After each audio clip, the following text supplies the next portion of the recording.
Welcome to the session 58, that is NAFTA and SAFTA.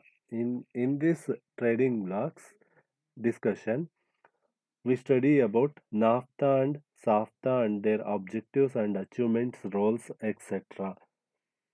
The learning objective of this study is to study the NAFTA and SAFTA and their roles, objectives, and achievements, etc. After studying this session, the students will be able to understand the various objectives, achievements, and roles of NAFTA and SAFTA. The first we move to the NAFTA. The NAFTA stands for North American Free Trade Agreement, which was negotiated by former President of US George H.W. Bush and went into effect under President Clinton in 1994.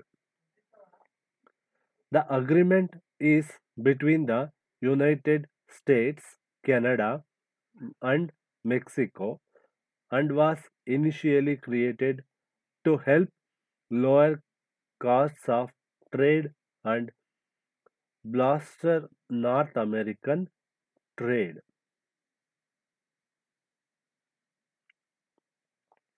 The agreement eliminated almost all tariffs and taxes on imports and exports. The agreement also rid the three countries of trade barriers.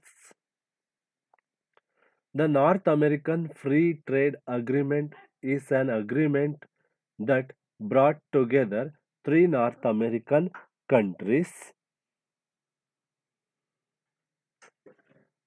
that is, the United States, Canada, and Mexico, from the trading blocs in North America. Form that in North America. The agreement aimed to reduce trading costs and make North America a competitive trading bloc in the global marketplace.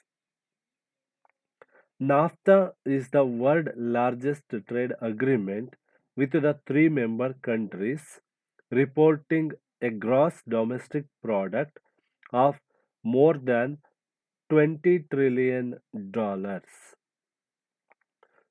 Through the agreement, the three signatory members agreed to remove trading barriers that existed among them and increase investment opportunities for small and medium enterprises in the United States, Canada, and Mexico.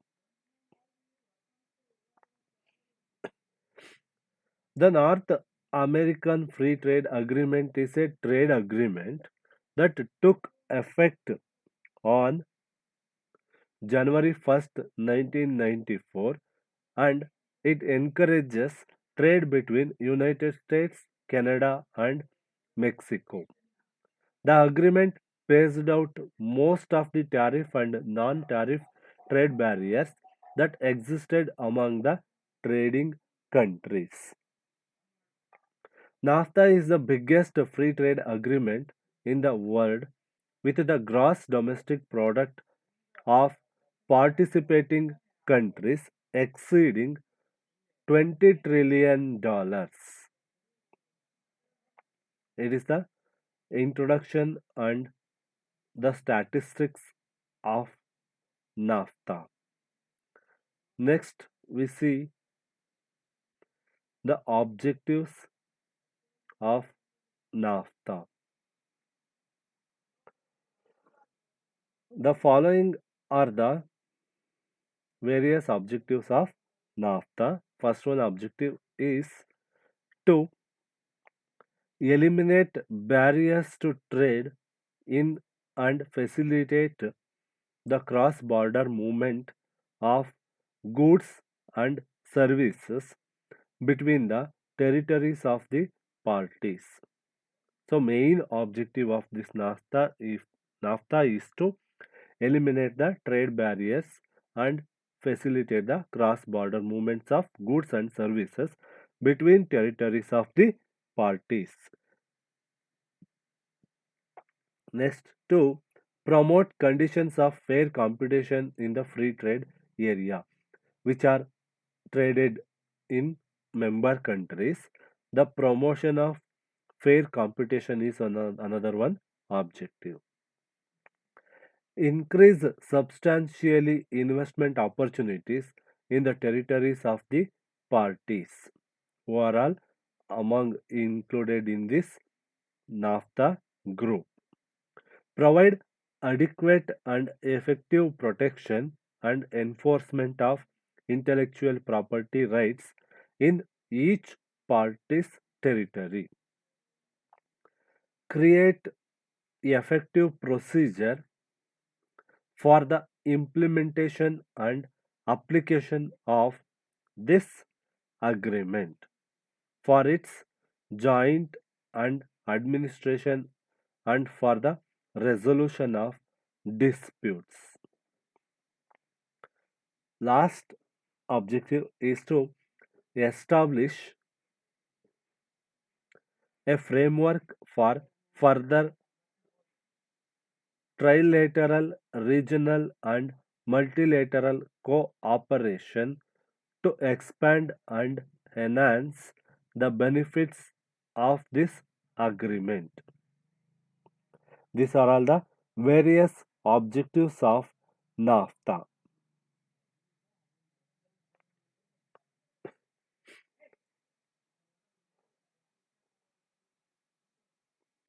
The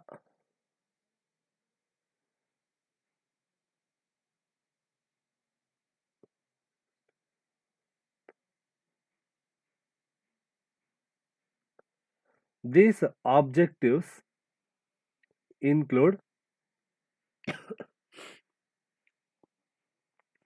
various advantages to the member countries.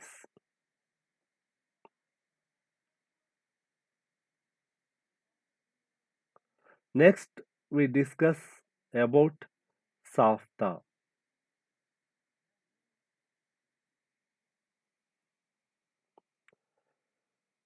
The South Asian Free Trade Area or SAFTA is an agreement reached on 6th January 2004 at the 12th SAARC summit held in Islamabad of Pakistan. It created a free trade area of 1.6 billion people in Bangladesh, Bhutan, India, Maldives, Nepal, Pakistan, and Sri Lanka. As of 2011, the combined population is increased to 1.8 billion. As on 2011 statistics, the combined population is increased to 1.8 billion. It is the SAFTA's member countries' population. The seven foreign ministers of the region signed a framework agreement on SAFTA in order to reduce customs duties of all traded goods to zero by the year 2016. The process of establishing a free trade area like SAFTA has been delayed due to India Pakistan differences on Kashmir issues. However, in a momentous decision, The foreign ministers of SAARC countries, in their SAARC summit meeting held on 2nd January 2004 at Islamabad, approved the Framework Treaty for Free Trade in the region by 2006. Foreign ministers of all the seven member countries of SAARC have given their consent for the framework treated on South Asian Free Trade Areas and additional protocol on terrorism. So the SAFTA agreement came into force on 1st January 2006 and became operational following the ratification of the agreement by the seven governments of region. Here the SAFTA requires the developing countries in South Asia, including India, Pakistan, and Sri Lanka, to bring their duties down to 20% in the first phase of the 2 years period ending in 2007. In the final 5 year phase ending plan ending 2012, the 20% duty will be reduced to zero in a series of annual cuts. The least developed nations of South Asia, including Nepal, Bhutan, Afghanistan, and Maldives, have an additional 3 years to reduce tariffs to zero.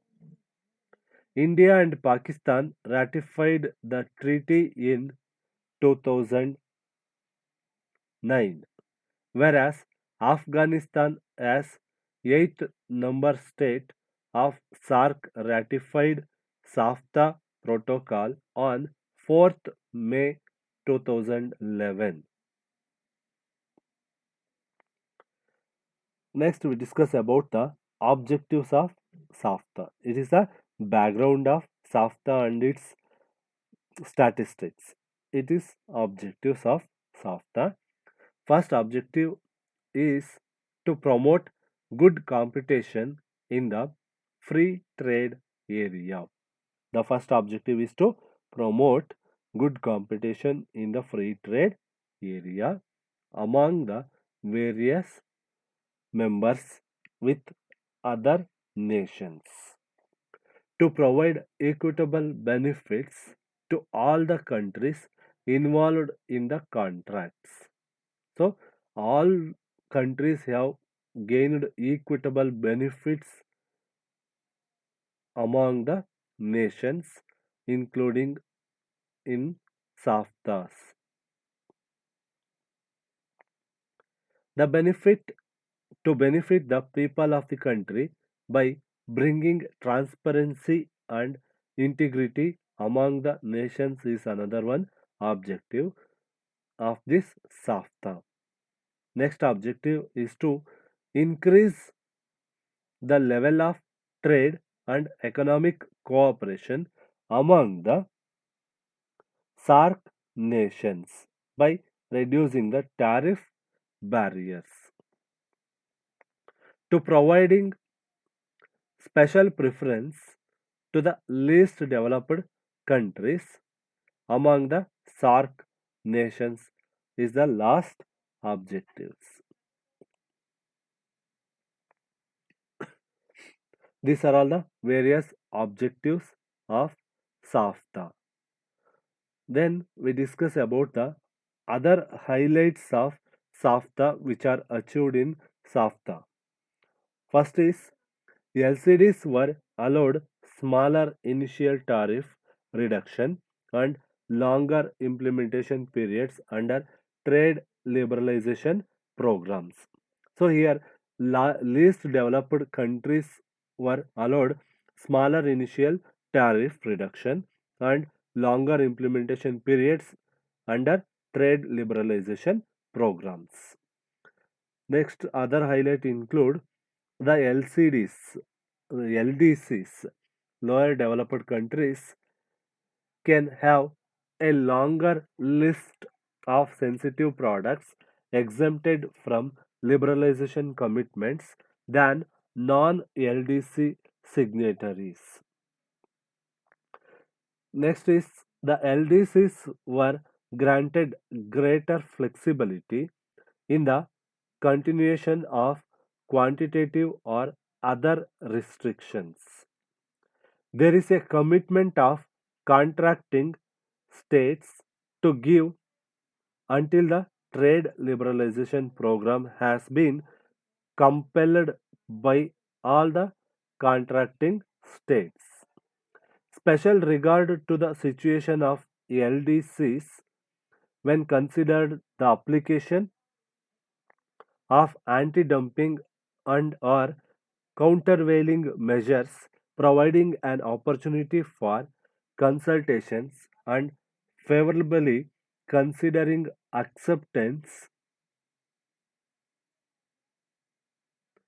accepting price undertakings offered by exporters from LDCs. The agreement contains a rule whereby safeguard measures are not to be applied against products obtaining in LDC countries states as long as its share of imports of the product concerned in the importing contracting state does not exceed 5% provided. Least development level developed country contracting states with less than 5% import share collectively account for not more than 15% of total imports of the product concerned. There is also a commitment to consider taking direct trade measures with a view to enhancing suitable exports from LDC contracting states such as long and medium term contracts containing import and supply commitment in respect of specific products, buyback agreements, state trading operations, and government and public procurements. These are all the commitments.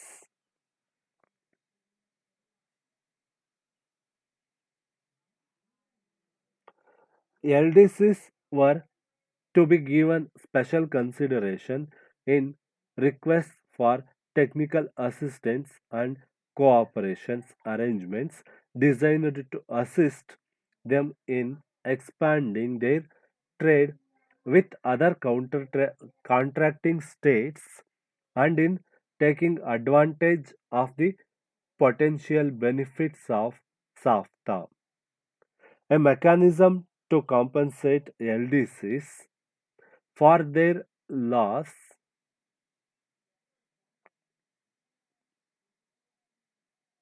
of tariff revenue upon liberalization is contained in Article 11 of the agreement but was not implemented. The last is the instrument of SAFTA. The various instruments involved in SAFTA are trade liberalization programs, rules of origin, institutional arrangements, consultations and dispute settlement procedures, safeguard measures, try other instruments that may be agreed upon. These are all the various instruments of SAFTA to achieve its objectives and future aims of SAFTA. These are all the information of NAFTA and SAFTA and their objectives, achievements, and highlights, and roles and responsibilities of each trading bloc.